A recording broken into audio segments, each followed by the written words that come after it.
To deliver an event where we get to host and provide the production infrastructure for 7 of the world's most powerful leaders is really an amazing thing for the whole team to be able to do.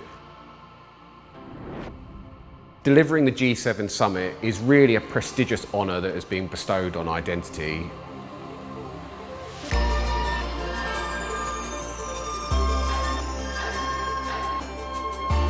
Human experience is the heart of everything that Identity does when delivering a project. And at this scale, it touches so many elements.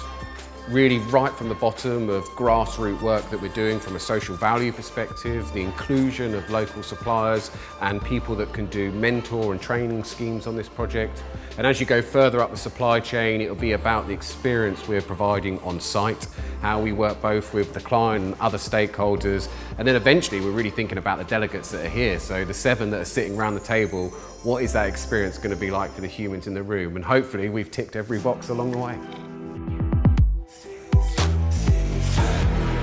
Working with world leaders is multifaceted. You've got to think about the security element, which is enormous, the requirements of each of the world leaders, which will be unique to everyone, the movement of the world leaders, and of course just ensuring that we continue to fly the flag for UK events industry. And really we are world class at this. We are one of a handful of agencies that are able to deliver such high profile and complex projects.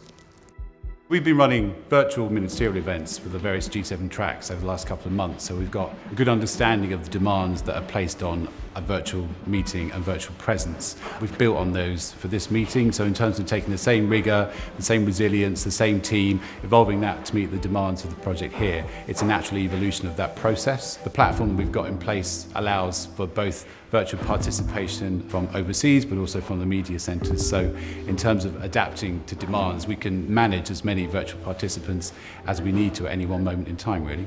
I have been assisting with every single graphic that's being put up, the wayfinding to the toilet signs, assembling for the last 3 days. So from the smallest things to the biggest things, yeah, a lot to do. It's been a lot of fun.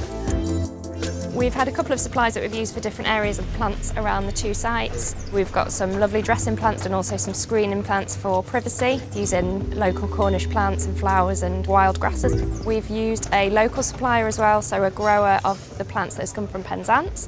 For something like this, where you're in such a beautiful natural location anyway, it's important to use what you've got around you.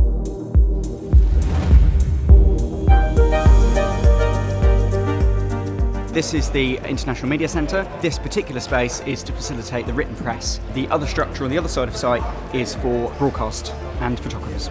This structure is a hire item which gets reused on several events. We're running all of our electricity from HVO, hydrogenated vegetable oil, so we're managing our power load as to use the minimum amount of fuel as possible. Local suppliers have provided us with aluminium water bottles. You'll notice that all of the coffee cups on site don't have plastic lids. All of the graphics are made from bubble board, which is produced from a sustainable source and recyclable.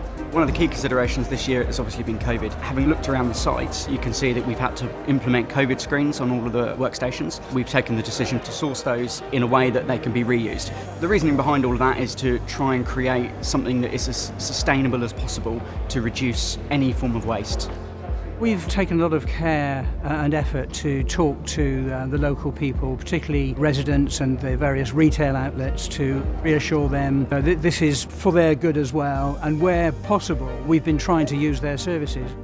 Our government, client and Identity have worked hard together to try and make this a fully sustainable event. We have gone out of our way right from day one. It's a huge event. It's the biggest police and security event in England this year. It's the biggest event Devon and Cornwall have led the security for.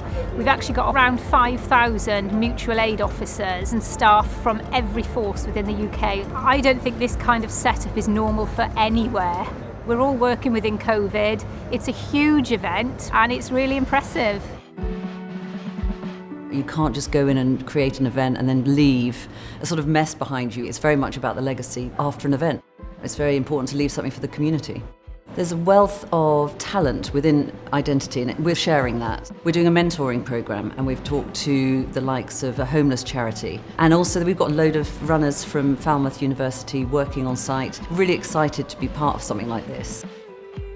Identity take social value very seriously, as any business now should, and do it with heart as well, because it's not just about what we should be doing, it's about what Identity really truly believes in, and that makes all the difference, because it feels right. We all know the importance of coming together and how good it is for a meeting when you're face to face. It's something we've craved so much, and I guess it's exactly the same for the leaders. It's an amazing feat from all of the team to deliver this incredible project across all of the complexities that we've had, from security, COVID, and the infrastructure of building on the side of a beach and a cliff face. Really grateful and very, very proud of the hard work that we've put in to deliver this epic project.